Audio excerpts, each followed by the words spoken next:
feel really bad to be a Sri Lankan cricket fan now. Well, you might be going past the beaches of Colombo now, or having a nice time with your friends and family amidst the picturesque countryside of Kandy. But one thing will be striking your mind all the time. What's wrong with our team?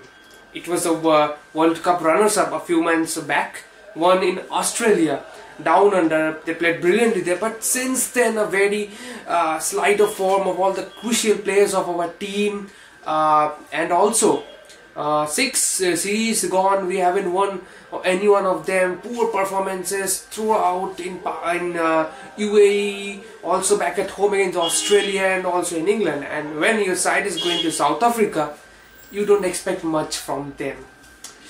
Traditionally, Sri Lanka team has struggled abroad when they go to England or South Africa because of the fast bouncy tracks, and that's quite similar to all their fellow subcontinent teams when they also tour overseas. But hang on, we need to look into the details, or rather what's going on with the team, why they're failing repeatedly over the past few months.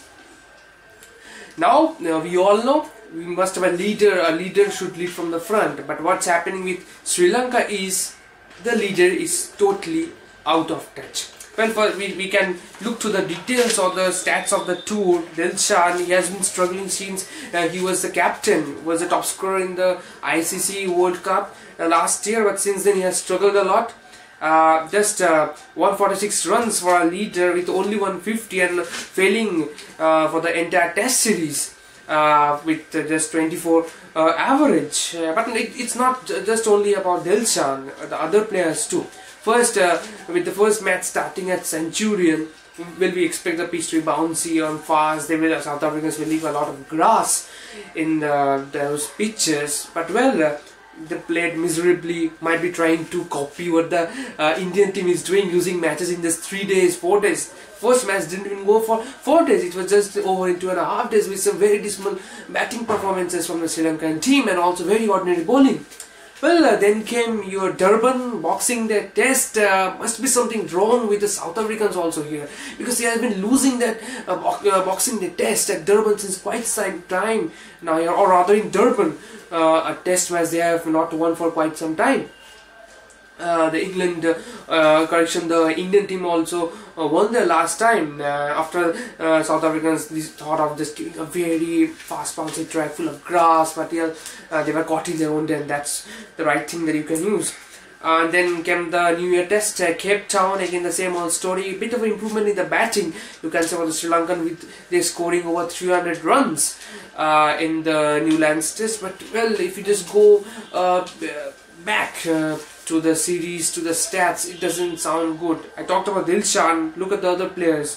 Panavitrana, the other fellow left-handed opener of Dilshan. Well, 4 innings, just 14 average, no 50s. Then comes Chandimal. He looked good with 2 half centuries. Quite a young talent, and well, we will see what he does in future.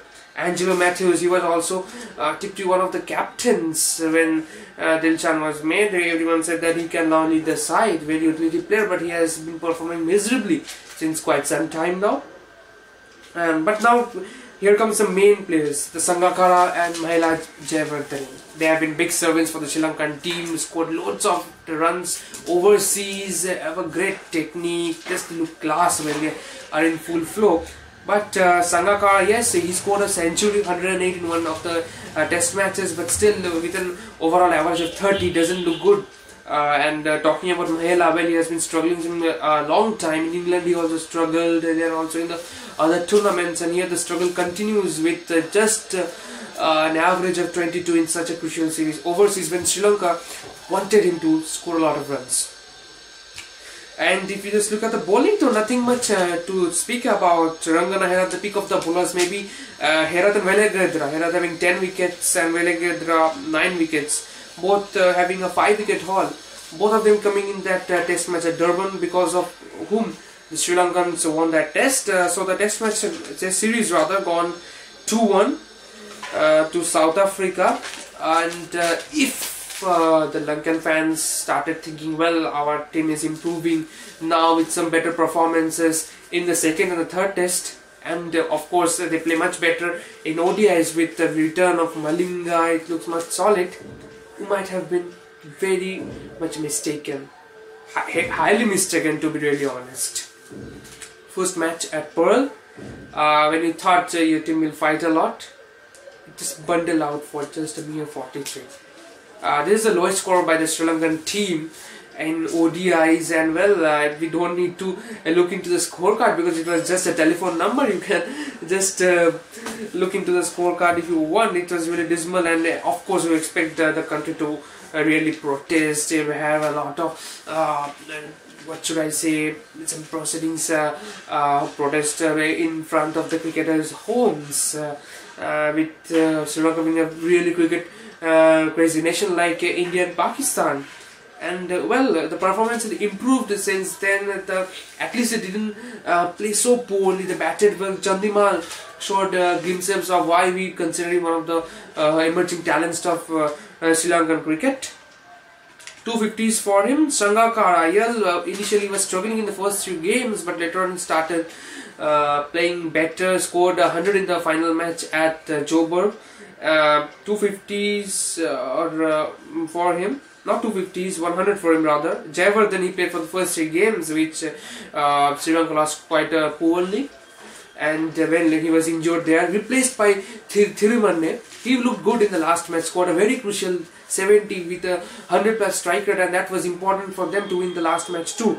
Thisara Pereira played in just 2 games, scored one breezy knock of 70 odd runs in the 4th match, which the captain Dilshan, again 4 in the first 3 games, but somehow he started looking good in the last 2 games since Kimberley match, and that's very good for the Sri Lankan team if the captain starts firing, because we all know Dilshan, like Sehwag, is a very fluent player, and if he stays there for some time, your team will be right on top in the initial overs, or especially in the batting, the first few power plays, the mandatory power plays which we call.